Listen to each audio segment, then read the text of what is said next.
શ્રી તીર્થનાથ હૃદયે ધરીને જીવે છે, તેની જ દૃષ્ટિ થકી જે જગને જુએ છે, તેની જ વાણી સુણી જે સમજાવનારા શ્રી રાજચંદ્ર પ્રભુ પૂજ્ય સદાય મારા. ચિત્રોપશુદ્ધ નિજ પ્રાપ્તિ અપૂર્વ કીધી, શુદ્ધાત્મમાં રમણતા કરી કાર્ય સિદ્ધિ. હે રાજચંદ્ર ભગવંત નમો તમોને, આધાર સાર ભવ પાર થવા અમોને. ચિદ્રૂપ શુદ્ધ પ્રતિપ્રીતિ પ્રતીતિ આવે, આનંદ ધામ સહજાત્મ સ્વરૂપ ભાવે. આ તત્વજ્ઞાન તટીની જલમાં ઉમંગે, ક્રીડાથી પાપ ભવતાપ શમે સુરંગે. તેથી ભલા ડુબકી દેવી પ્રશસ્ત આજે, તત્વજ્ઞવાણી મહી જ્યાં શુચિ ઉર્મિ ગાજે. રે શાંત નિર્મલ રસે પરિપૂર્ણ જાણી, આ તત્વજ્ઞાન સરિતા અવગાહ પ્રાણી. આ તત્વજ્ઞાન સરિતા અવગાહ પ્રાણી. સત્શ્રુતને નમસ્કાર, તારક ત્રિપુટીને નમસ્કાર, અસીમ ઉપકારી આત્માને નમસ્કાર, માવિત્રો સમાન મુરબ્બીઓ મુમુક્ષોને નમસ્કાર. પરમ કૃપાળુ દેવ પ્રણીત વચનામૃતજી અંતર્ગત મોક્ષમાળા શિક્ષાપાઠ 90 તત્વાવબોધ ભાગ 9.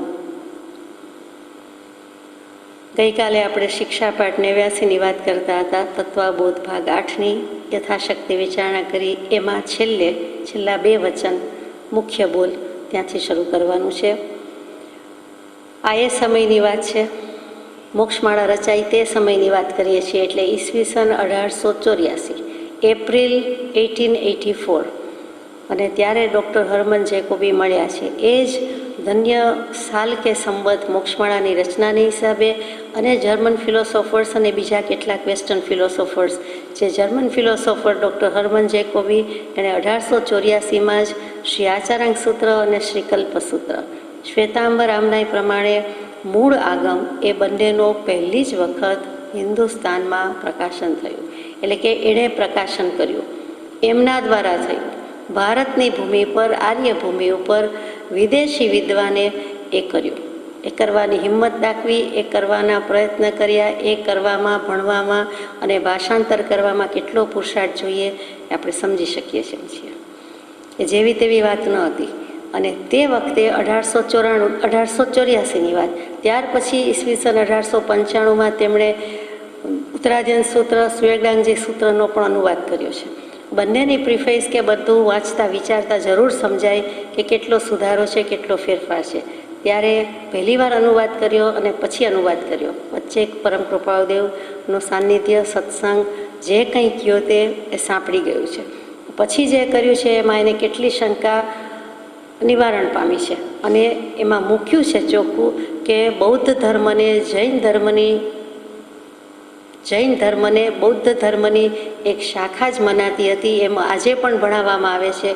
એવી રીતે જે ગલત માન્યતા લઈને બેઠા હતા એ અમારી ચકચૂર થઈ ગઈ છે કે બૌદ્ધ દર્શન અને જૈન દર્શન ભલે કન્ટેમ્પરરી થયા મહાવીર સ્વામી, ગૌતમ બુદ્ધ, તેમ છતાં જૈન દર્શન તો અનાદિકાળથી હતું અને જીનવાણી અનાદિકાળથી છે, ઉત્પાદ વ્યય દ્રવ્ય વગેરે અનાદિકાળથી છે. એ ગળે ઉતરી ગયું છે. અને ત્યાર પછી આપણે ચોખ્ખું સ્ટેટમેન્ટ કરી દીધું કે જૈન ધર્મ પણ અનાદિ અનંત છે. બૌદ્ધ દર્શન તેની શાખા કેવી હોય તો કયો, અથવા શાખા તો નથી પણ જુદું દર્શન બહાર પડ્યું છે, પણ આ બંને સાથે છે એવું નથી. એટલે બૌદ્ધ દર્શન તો હમણાં જ બહાર પડ્યું, એટલે 2500 વર્ષ પહેલાં જ એ પણ એમણે સ્પષ્ટતા કરી છે. એટલે સ્વતંત્ર ધર્મ અને પ્રાચીન ધર્મ એ જૈન ધર્મ, એમણે ત્યારે સ્પષ્ટ અભિપ્રાય બદલાવી દીધો છે. એટલે તેના મૂળમાં કહેવું છે એમ છે કે ઉત્પાદ વય દ્રવ્યનો જે કાંઈ સત્સંગ થયો છે, પ્રતીતિ આવી છે, તે કેટલું કામ કરી ગઈ છે. આખી દર્શનની વાતમાં ફેરફાર આવી ગયો અને અભિપ્રાય છડે ચોક મૂકી દીધો. એકલા હરમન જેકોબી નથી, એક ડૉક્ટર હોર્નલ છે, એણે પણ ઉપાસક દશાંક સૂત્રનું સુત્તમ ભાષાંતર કર્યું છે. બધાને આઈડિયલ કે સ્ટેન્ડર્ડ રૂપ ગણાય છે કે ભાષાંતર અનુવાદ કરવો હોય તો આ હોર્મન જેવું કરવું જોઈએ, જેણે ઉપાસક દશાંક સૂત્ર, જેમાં 10 શ્રાવકની વાત આવે, મહાવીર સ્વામી સમયના 10 શ્રાવકો, એ બધી જ વાત એમણે સ્પષ્ટ મૂકી છે અને સુંદર ભાષાંતર કર્યું છે. બીજા પણ કેટલાક વિદ્વાનો હતા. આ બધા જ ડૉક્ટર પ્રોફેસર મેક્સ મુલરનું નામ સાંભળ્યું હશે, એના બધા શિષ્યો કહેવાય. એટલે મૂળમાં મેક્સ મુલર છે, પછી હરમન જેકોબી છે, અને પછી હોર્નલ છે, વેબર છે, ઓલ્ડનબર્ગ છે, એ બધા જ છે. અને શુબ્રિંગની અને કિર્કેન્સ કર્કસોરગાર્ડ કે જે છે, સોરેન કિર્કગાર્ડ કહીએ છીએ, એ બધાની વાત સુંદર છે. અને એકાંતવાદના અનુસંધાનમાં એ વળી કોઈક વાર વાત. અત્યારે આપણને એટલું અભિપ્રેત છે કે આ ધન્યવાદ છે, અને એ વખતે ધન્ય ધરા છે ને ધન્ય સંવત છે, ઈસવીસન 1884. અહીંયા મોક્ષમાળાની રચના છે. અને પેલા ભાઈએ હરમનભાઈ જેકોબી, એણે પણ વિદ્વાને પણ આટલી સૂઝ સમજ પછી કન્વિક્શન આવી ગયું છે, સાબિત થાય છે એમના લખાણમાં. એમણે આર્ટિકલ લખ્યો, પુસ્તક લખ્યું. અને 1895ની વાત તો બીજી પણ છે. મુંબઈ સમાચાર જેવા માતબર સામાયિકમાં અથવા તો ન્યૂઝપેપર વર્તમાનપત્રમાં પણ ઘણી ચર્ચા એ વખતે ચાલી હતી. એની વાત આપણે લેતા નથી અત્યારે. સારું કહેનારા હોય, ખરાબ કહેનારા હોય, અને જે લખ્યું હોય તેના વિશે પણ વિવેચના તો થાય. અને વળી ગુજરાતીમાં નહીં, સંસ્કૃતમાં નહીં ને ઇંગ્લિશમાં લખ્યું એટલે એ ટીકા પણ થવાની હોય. અને બીજા પણ કેટલાક મુદ્દા એવા હતા કે જેની ટીકા ત્યારે થઈ, જે વચનામૃતજીમાં બહુ પછી પત્રમાં આવે છે કે આવી કંઈક ચર્ચાપત્ર, વર્તમાનપત્રમાં ટીકા ચાલે છે વગેરે. ટીકા એટલે બંને અર્થમાં, સમીક્ષા સારી રીતે પણ હોય, ખરાબ રીતે પણ હોય. તો અહીંયા આપણે ઉત્પાદ વ્યય દ્રવ્યની વાત કરતા હતા. આ હરમન જેકોબી જેમ તેમ નથી, અને કૃપાળદેવને મળ્યા છે. શું ગુરુ ને શું શિષ્ય આમ જોવા જાવ તો. એટલે તેવા હરમન જેકોબી કૃપાળદેવ પાસે આવીને ઉત્પાદ વ્યય ધ્રુવની વાત મૂકે છે. એમાં શિક્ષાપાઠ 89માં જે શરૂઆત કરી તે કે ઉત્પત્તિમાં ના એવી જે યોજના કરી છે તે એમ યથાર્થ થઈ શકે છે કે જીવ અનાદિ અનંત છે. એટલે કે ઉત્પાદ વ્યય ધ્રુવ્ય અમને નામાં ઉતારો, પછી હામાં ઉતારો. ત્યાંથી શરૂઆત થઈ કે વસ્તુમાં ઉત્પાદ થાય છે તો કે તમે ના છે એમ સાબિત કરો, કે વસ્તુમાં ઉત્પાદ નથી, વસ્તુની ઉત્પત્તિ નથી. તો એ કઈ રીતે સાબિત થાય કે બરોબર છે, વસ્તુની ઉત્પન્ન થતી નથી, જીવ તો અનાદિકાળથી છે, અનુત્પન્ન એવો આત્મા, કોઈ પણ આત્મા, એની ઉત્પત્તિ નથી. એટલે એ અપેક્ષા એ જીવ અનાદિ અનંત છે. અથવા તો ઉત્પત્તિ નથી એમ કેવું છે એટલે એ તો અનાદિકાળથી ચાલ્યો આવ્યો છે, કોણે ઉત્પન્ન કર્યો. એટલે ત્યાં એ સાબિત થઈ ગયું ઉત્પત્તિમાં ના નથી. એટલે ઉત્પત્તિમાં ના આ રીતે સાબિત કરી. ત્યાર પછીનું લઈએ વિઘ્નતામાં ના એવી જે યોજના કરી છે તે એમ યથાર્થ થઈ શકે છે કે એનો કોઈ કાળે નાશ નથી. વસ્તુનો નાશ થાય છે એમ વિઘ્નતા કહે છે. ઉત્પાદ વ્યય તો નાશ થાય છે, પછી કૃપાળદેવને કહે છે કે તમે નથી થતો નામાં સાબિત કરી બતાવો કે વસ્તુનો નાશ થતો નથી. એટલે કેવી રીતે બતાવ્યું કે એનો કોઈ કાળે નાશ થઈ શકતો જ નથી, એ યથાર્થ છે. વસ્તુનું રૂપાંતર થાય છે, અવસ્થા બદલાય છે, સ્ટેજ બદલાય છે, એ પલટન પામે છે સમયે, એનો નાશ ક્યાં થાય છે. એટલે ત્યાં ઉત્પાદ નથી, વ્યય નથી એમ કહી દીધું. પછી ધ્રુવતાની વાત કરી છે. આ 89મા પાઠનું છેલ્લું વચન છે. પછી 90મું શરૂ કરીએ કે ધ્રુવતામાં ના એવી જે યોજના કરી છે તે એમ યથાર્થ થઈ શકે કે એક દેહમાં તે સદૈવને માટે રહેનાર નથી. તો તમે કહો છો કે વસ્તુ ઉત્પન્ન થાય છે, નાશ થાય છે, વળી એમ કહો છે કે એ તો ધ્રુવત્વ ટકાવી રાખે છે, એ તો હંમેશા સદાકાળ સનાતન હોય જ છે. તો એ તમે ના સાબિત કરવાનું છે કે એવું નથી. તો કહે છે બરાબર છે, એકનો એક દેહ અને એકનો એક આત્મા એમ તો કદી બન્યું જ નથી. એ તો જ્યાં સુધી જીવે છે, આયુષ્ય પૂરું કરે છે ત્યાં સુધી છે. એક દેહમાંથી જીવ નીકળી જાય છે, બીજે જન્મ ધારણ કરે છે. એટલે નવી ઘડી નવો દાવ, એટલે બધું નવું શરૂ થાય છે. તો એ વખતે સાબિત થઈ ગયું કે ધ્રુવતા નથી. એક શરીર, એક આત્મા એ છોડી દીધું. એટલે અમે ક્યાં કહીએ છીએ કે જો એક એમાંને મારીએ છીએ, ટકે છે. એટલે એ રીતે સાબિત કરી દીધું, આપણને ગળે ઉતરી ગયું. બરોબર છે. ઉત્પાદ વ્યય ધ્રુવતા બધું નથી એમ કહી દીધું. તો ક્યાં નથી? હવે શિક્ષાપાઠ 90 તત્વબોધ ભાગ 9. ઉત્પત્તિમાં હા એવી જે યોજના કરી છે તે એમ યથાર્થ થઈ શકે કે જીવનો મોક્ષ થતાં સુધી એક દેહમાંથી જીવન પામી તે બીજા દેહમાં ઉપજે છે. હવે ઉત્પાદ વ્યય ધ્રુવને હામાં સાબિત કર્યો કે વસ્તુ ઉત્પન્ન થાય છે એમ સાબિત કરો. તો કે બરાબર છે કે જીવનો મોક્ષ થઈ જાય, ભલે થઈ જાય, પણ પણ એક દેહમાંથી ચ્યવન પામીને તે બીજા દેહમાં ઉપજે છે. સાચી વાત છે. મોક્ષ એટલે ત્યાં છુટકારો, જીવનો મોક્ષ થતા એટલે ત્યાં મુક્તિ સિદ્ધશિલાવાળું નહીં, પણ ત્યાંથી એક જગ્યાએથી મોક્ષ થતા સુધી એટલે સિદ્ધશિલાએ ન જાય ત્યાં સુધી કે જાય ત્યાં સુધી, જ્યાં સુધી આપણો કે કોઈ જીવનો મોક્ષ ન થાય ત્યાં સુધી એક દેહમાંથી બીજો દેહ, બીજા દેહમાંથી ત્રીજો, ત્રીજામાંથી ચોથો, અનંત કાળથી અનંત દેહ. તો ચ્યવન એટલે મરણ. દેવો અને નારકો મરીને જ્યારે આ બાજુ ગતિમાં આવે છે મનુષ્ય તિર્યંશમાં, ત્યારે આપણે સામાન્ય પ્રકારે દેવનું મરણ થયું બોલતા નથી, કાળધર્મ પાયમાં કહેતા નથી, દેહાવસાન કહેતા નથી, પણ ત્યાંથી આ દેવ ચ્યવીને આવ્યા, ત્યાંથી આ નારકનો જીવ એટલે કે નારક ચ્યવીને હવે તીર્થંકર દેવના માતાની કુક્ષીમાં આવ્યા, એમ આપણે બોલીએ છીએ અને એમ જ લખાય છે. એટલે ત્યાં ચ્યવન એટલે બીજો કોઈ અર્થ નથી, પણ મરીને મરણ પામીને, એટલે એક દેહમાંથી ચ્યવન પામી તે બીજા દેહમાં ઉપજે છે. એટલે તો અનંતકાળથી પરંપરા ચાલુ જ છે, એટલે વસ્તુ ઉત્પન્ન થાય છે. સાચી વાત છે, જન્મે છે એટલે ઉપજે છે કહી દીધું, તો એકમાંથી બીજામાં જાય છે, બીજામાંથી ત્રીજામાં, એટલે વસ્તુનો ઉત્પાદ છે. પછી વિઘ્નતામાં હા એવી જે યોજના કરી તે એમ યથાર્થ થઈ શકે તે કે વ્યય પામે છે એમ કહેતા હતા ને, આ રીતે તે જે દેહમાંથી આવ્યો ત્યાંથી વિઘ્ન પામ્યો, જે દેહમાં આવ્યો ત્યાં આયુષ્ય તો પૂરું કર્યું. વિઘ્ન એટલે ત્યાગ થઈ ગયો, છોડી દીધી તે શરીરની પર્યાય, તો કે છોડી દીધું એનો અર્થ છે કે વસ્તુનો નાશ તો થાય છે, એનું આયુષ્ય પૂરું થઈ ગયું. અથવા બીજી રીતે તે જ ભવમાં ક્ષણ ક્ષણ પ્રતિ તેની આત્મિક રીતિ વિષયાદિક મરણ વડે રૂંધાઈ રહી છે, એ રૂપે વિઘ્નતા યોજી શકાય છે. ક્ષણ ક્ષણ કર ભયંકર ભાવ મરણે કાં અહો રાજી રહો. તો વિષય અને કશાયમાં તો ક્ષણે ક્ષણે મરી જ રહ્યો છે ને, આમ જુઓ તો જીવી રહ્યો છે ને, આમ જુઓ તો મરી રહ્યો છે, ડૂબી રહ્યો છે કહીએ છીએ ત્યારે જ્યાં સુધી ડૂબ્યો નથી ત્યાં સુધી તરતો રહ્યો એમ પણ કહેવું જ પડે. ડૂબવાની પ્રક્રિયા ચાલુ છે, પણ બિલકુલ ડૂબી જાય ત્યારે જ કહેવાય, નહીંતર તરતું દેખાય તો છે. એટલે ત્યાં સુધી આપણે એમ કહીએ છીએ. અહીંયા પણ જીવનું આયુષ્ય ક્ષણે ક્ષણે પૂરું થતું જાય છે, ઓછું થતું જાય છે, એટલે એ રીતે પણ એનો નાશ થતો જાય છે. પૂર્વ પર્યાય ને ઉત્તર પર્યાય એટલે વ્યય થતું જાયેલું છે, નાશ થતું જાયેલું છે. માનો કે ક્ષણ ક્ષણની રીતે દ્રવ્ય સમય ન લ્યો અને ભાવથી લ્યો તો કે ક્ષણ ક્ષણ ભયંકર ભાવ મરણે કાં અહોરાચી રહો. આપણે ક્ષણે ક્ષણે આપણા આત્મભાવમાં નથી, સ્વભાવમાં નથી, નિજ ભાવમાં નથી, તો વિભાવમાં છીએ, વિભાવ પરભાવમાં છીએ, એટલે મરી જ રહ્યા છીએ, જીવતા છતાં મુવા છીએ. અને જીવતા છતાં મુક્ત આવા વિતરાગ પરમાત્મા છે, સત્પુરુષો છે, કે જીવન મુક્ત પુરુષો છે. એટલે અહીંયા કહી દીધું કે વિઘ્નતા વસ્તુનો નાશ થાય છે, થાય છે.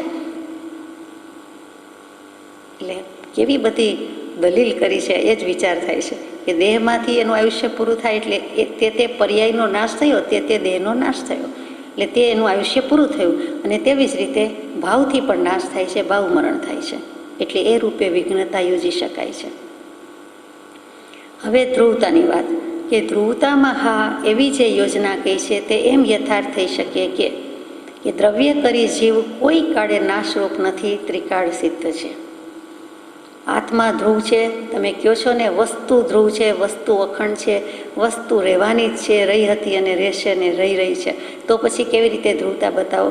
તો ચોક્કસ કહે છે કે દ્રવ્યથી કોઈ જીવનો કોઈ કાળે નાશ નથી, ભૂતકાળ, ભવિષ્યકાળ, વર્તમાનકાળ નાશ થતો જ નથી, એ ત્રિકાળ સિદ્ધ છે.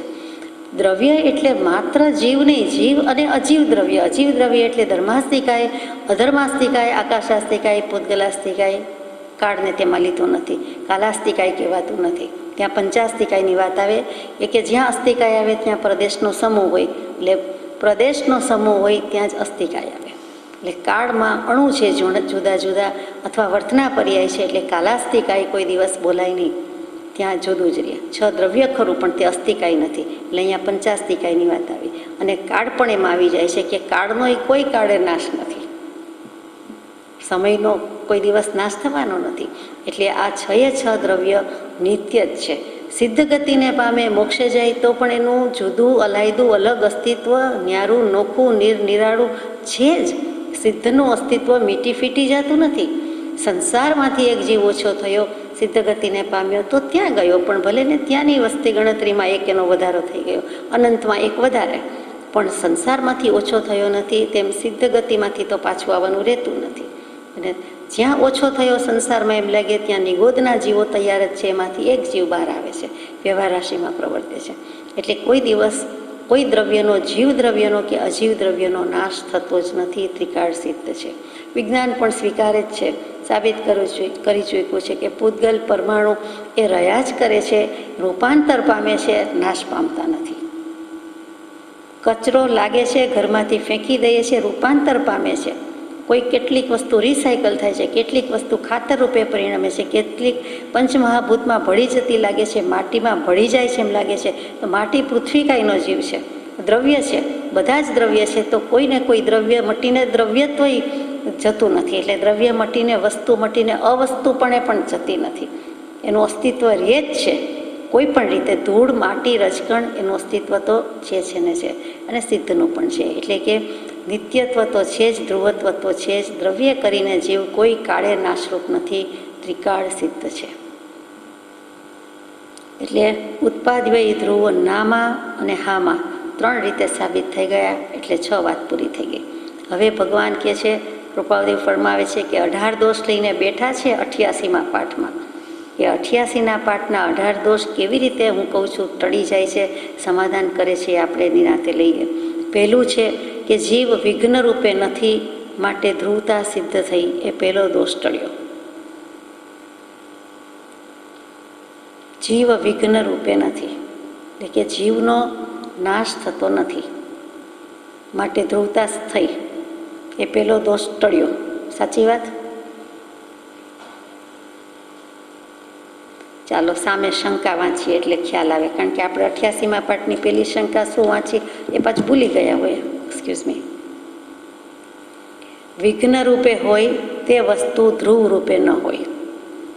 શંકા એમ કરી છે કે વિઘ્ન રૂપે હોય એટલે કે વસ્તુનો નાશ થતો હોય. વિઘ્ન એટલે આપણે જે બાધા, અડચણ, મુશ્કેલી કહીએ છીએ તે ભૂલી જાઓ, અંતરાયની. કે વિઘ્ન, ત્યાગ, નાશ થતી વસ્તુ હોય એ ધ્રુવ રૂપે કેવી રીતે હોય? એને ચોક્કસ હંમેશ માટે હોય એમ કેમ કહી શકાય? જે વસ્તુનો નાશ થાય છે એનું અસ્તિત્વ ક્યાંથી હોય? નાશ પામી ગઈ, એટલે એ ધ્રુવ રૂપે ન હોય એમ કહ્યું. સમાધાનમાં એમ કહ્યું કે દ્રવ્યથી જીવ વિઘ્ન રૂપે નથી, તેથી ધ્રુવ છે. કોઈ દિવસ જીવનો કોઈ કાળે દ્રવ્યનો નાશ થતો નથી, એટલે એ ધ્રુવ છે. જીવનો નાશ ક્યાં થયો? સિદ્ધમાં ગયો તોય રહ્યો, અને નિગોદમાં હોય તોય છે. તો એ ક્યારે ગયો? એક દેહમાંથી બીજા દેહમાં, વચ્ચે આખો સંસાર આવ્યો, 4 ગતિ થઈ. એટલે જીવનું જીવત્વ અને દ્રવ્યનું દ્રવ્યત્વ તો ધ્રુવ જ રહ્યું, સનાતન છે, એટલે ટકી રહે છે. એટલે પહેલી શંકા નાબૂદ થઈ જાય છે, નિર્મળ થઈ જાય છે, એ દોષ નિરાકરણ પામે છે. બીજો દોષ છે, બીજી શંકા કે ઉત્પાદ, વ્યય, ધ્રુવ એ ત્રણેયમાં ના કહી, તેથી જીવ સિદ્ધ ન થાય, સાબિત થતો નથી. તમે જીવની સાબિતી જે હમણાં કહી કે જીવમાં ઉત્પાદ, વ્યય, ધ્રુવ થાય છે, તો એની તો તમે ના કહી કે ના ઉપર ઉતાર્યું કે વસ્તુની ઉત્પત્તિ નથી, કેમ કે જીવ અનાદિ અનંત છે, વસ્તુનો નાશ નથી, કેમ કે ધ્રુવ છે. તો આ નાશ અને ધ્રુવ બધું સાથે આવે છે. એટલે અહીંયા એમ કહી દીધું કે કેવી રીતે થાય છે, શંકા કેવી રીતે? તો જવાબ આપે છે કે જીવના ઉત્પાદ વ્યયમાં ફરીથી જીવની ઉત્પત્તિ થાય છે, જીવનો નાશ થાય છે, એમાં દ્રવ્ય નહીંથી નાક અને ધ્રુવમાં પર્યાય નહીંથી ના છે, એમ ભિન્ન ભિન્ન નહીંથી વિચારવું, એટલે જીવ સાબિત થઈ જાય છે. ફરીથી દ્રવ્ય અને પર્યાય, દ્રવ્યાર્થિક નહીં અથવા દ્રવ્યાર્થિક નહીં અને પર્યાયાર્થિક નહીં, આ બંને નહીં મુખ્ય ભાંગા થયા. નહીંના ભાંગા વિચારીએ 7 પ્રકાર. એ 7 નહીંના સમાવેશ મુખ્ય 2માં થાય, દ્રવ્યાર્થિક નહીં અને પર્યાયાર્થિક નહીં. એટલે દ્રવ્ય દૃષ્ટિએ અને પર્યાય દૃષ્ટિએ. તો દ્રવ્ય દૃષ્ટિએ નહીંમાં નૈગમ સંગ્રહને વ્યવહાર નહીં આવે, અને પર્યાય દૃષ્ટિમાં વ્યવહાર, રુજુસૂત્ર, સમભિરૂઢ અને એવંભૂત એ નહીં આવે.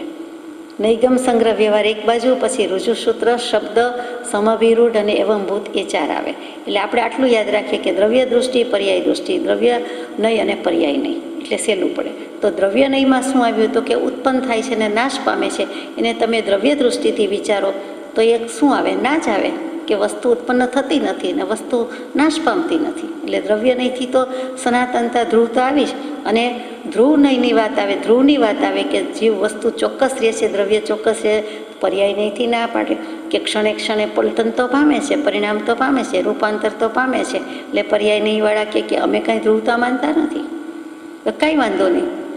દ્રવ્ય નહીંથી તો માનું છો ને ધ્રુવતા, અને પર્યાય નથી, ઉત્પાદ વ્યય લઈ લો. એટલે ત્રણેય બે પક્ષ રાજી, ત્રણેય વસ્તુ રાજી. દ્રવ્યથી ધ્રુવતાનો ગુણ સાચો છે કે વસ્તુ નાશ પામતી નથી, ઉત્પન્ન થતી નથી, વસ્તુ છે જ અને હતી જ અને રહેશે જ, એટલે પાકું થઈ ગયું આપણને. પછી ઉત્પાદ વ્યય તો કે વસ્તુ ઉત્પન્ન થયા કરે છે, નાશ પામે છે, એ પણ સાચું છે. પર્યાય દૃષ્ટિથી, પર્યાય નહીંથી એ પણ સાચું છે કે ક્ષણે ક્ષણે, સમય સમયે પલટન પામે છે, વસ્તુ પરિણામ થયા કરે છે. એટલે બંને રીતે લ્યો, દ્રવ્ય નહીંથી અને પર્યાય નહીંથી, એટલે જીવ સાબિત થઈ ગયો. આત્મા દ્રવ્ય નિત્ય છે, પર્યાયે પલટાય, બાળાદેવએ ત્રણેયનું જ્ઞાન એકને થાય. અહીંયા જવાબ આવી ગયો. આત્મસિદ્ધિજીની એક જ ગાથાને આમ જુઓ તો અડધી જ ગાથાનો જવાબ આ 18 દોષનો છે.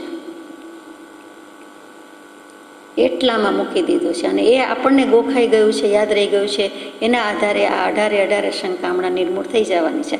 આપણને થતી હોય તો આપણને પણ નિર્મૂળ થઈ જશે, કૃપાળદેવ કરાવી દેશે. હવે ત્રીજો દોષ લઈએ. મને જલ્દી જવાની કોઈ ઉતાવળ નથી, પુનરાવર્તન લાગે તોય વાંધો નથી, પણ આ 2 શંકાની વાત પાકીને તો આગળ જવું. રોજ એક એક શંકા કરીએ તો ચાલે એવું લાગે છે. આ 18નો ગૂંચવાડો થાય છે, પણ મૂળમાં શંકા જ ન થવી જોઈએ. ત્રીજી શંકા છે વિઘ્નતાને અને ધ્રુવતાને પરસ્પર વિરોધાભાસ છે. ખરી વાત છે, આપણને એવું લાગે છે કે એક બાજુથી કહો છો વસ્તુ નાશ પામે છે અને બીજી બાજુથી કે વસ્તુ તો ટકી જ રહે છે, નિત્ય છે, ધ્રુવ છે, કેવી રીતે મેળ પડે? કૃપાદેવ કહે છે કે જીવના સત્ય સ્વરૂપે એટલે દ્રવ્ય નહીંથી વિઘ્નતા નથી, ધ્રુવતા છે, અને પર્યાય નહીંથી વિઘ્નતા છે પણ ધ્રુવતા નથી, તેથી વિરોધ નથી. સત્ય સ્વરૂપે એટલે કે દ્રવ્ય નહીંથી, એટલે આપણે હમણાં વિચાર્યું તે ધ્રુવતા છે કે આત્મા નિત્ય જ છે ને, દ્રવ્યથી કોઈ વસ્તુ જતી રહેતી નથી, છે જ એ દ્રવ્ય દૃષ્ટિ છે, દ્રવ્ય નહીં છે. અને પર્યાય નહીં એટલે કે પર્યાયાર્થિક નહીંથી શું છે? વિઘ્નતા છે કે સમય સમયે નાશ પામે છે. એટલે બંને વસ્તુ સાચી જ છે. પૂર્વ પર્યાય, ઉત્તર પર્યાય અને વસ્તુ પાછી તે નીચે છે. સોનું બંગડી કરાવી, એમાંથી વીંટી કરાવી, તો બંગડીની ઉત્પત્તિ પહેલાં થઈ હતી ત્યારે બંગડી જ હતી, સોનું અને બંગડી. પછી બંગડીમાંથી વીંટી કરી, નવા સોનાની વાત નથી, તે જ પદાર્થ એટલે આકાર બદલાયો બંગડીનો ને વીંટીનો, પર્યાય બદલાણી એટલે રૂપાંતર પામ્યું. તો બંગડી નહીં બોલાય, હવે વીંટી બોલાશે. પણ પછી સોનું તો છે, એ ક્યાં ગયું? ઓછું વધતું કદાચ થયું હોય નહીં જેવું, બાકી ગયું નથી. દ્રવ્યત્વ તો રહ્યું ને રહ્યું. તો એ જ વસ્તુ ધ્રુવતા કહેવાય કે સોનું છે તેમ ધ્રુવતા તો છે જ. ભલે ને વસ્તુ બદલાયા કરે, ત્રીજી વાર બદલાય, ચોથી વાર બદલાય, ભલે ને પર્યાય પલટાયા કરે, ઘાટ આકાર ઘડ્યા કરો, કાંઈ વાંધો નથી. એ જ દેહ લીધા છે, દેહ લીધા કર્યા છે, આકાર લીધા કર્યા છે, પણ વસ્તુ તો છે ને છે. એટલે આ કેટલું સહેલું છે કે દ્રવ્યથી છે ને પર્યાયથી પલટાય છે. એટલે પરસ્પર વિરોધાભાસ નથી. પૂર્વ પર્યાય, ઉત્તર પર્યાય છતાં વસ્તુ તો છે જ. સમજવા માટે જે યાદ આવે છે એમ કહું છું કે માનો કે તોલા ત્રાજવા, આ ઇલેક્ટ્રોનિક સ્કેલની વાત નથી, નોન ઇલેક્ટ્રોનિકની છે. તો હાથમાં રાખીને તોલાને ત્રાજવા, એમાં કાટલાને માપને કંઈક મૂક્યું હોય, પછી એક બાજુ વસ્તુ મૂકી, હજુ એક જ બાજુ મૂકી છે કોઈ પણ વસ્તુ, એટલે બીજું પલ્લું શું કરે? તે જ સમયે ઊંચું જાય.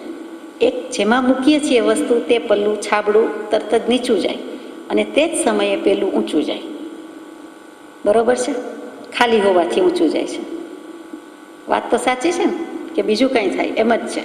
એવી જ રીતે એમાં પાછી બીજી વસ્તુ મૂકે એટલે વધારે નીચું જાય અને પેલું વધારે ઊંચું જાય. એ જ સમયે બીજા પલ્લામાં કંઈક વસ્તુ મૂકે એટલે પાછું બેલેન્સ થવાની ટ્રાય કરે કે એમાં વજન આવ્યું એટલે ઉપરથી નીચે આવ્યું. હવે આમાં પહેલું કયું ને પછી કયું? જે ત્રણેય વસ્તુ સાથે બને છે, જે સમયે એકમાં મૂક્યું તો કે ઉત્પન્ન થઈ વસ્તુ, મૂકી આપણે એટલે.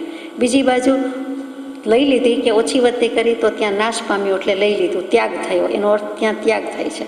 અને છતાં પેલું જે બતાવનારો કાંટો છે એ તો સ્થિર છે, વળી અસ્થિર સ્થિર અસ્થિર થયા કરે, છતાં વસ્તુ રૂપે તો તોલા ત્રાજવા કાટલા બધા સ્થિર જ છે અને એ માપી શકે છે. અને પેલું બેલેન્સ આમ તેમ થયા કરે છે.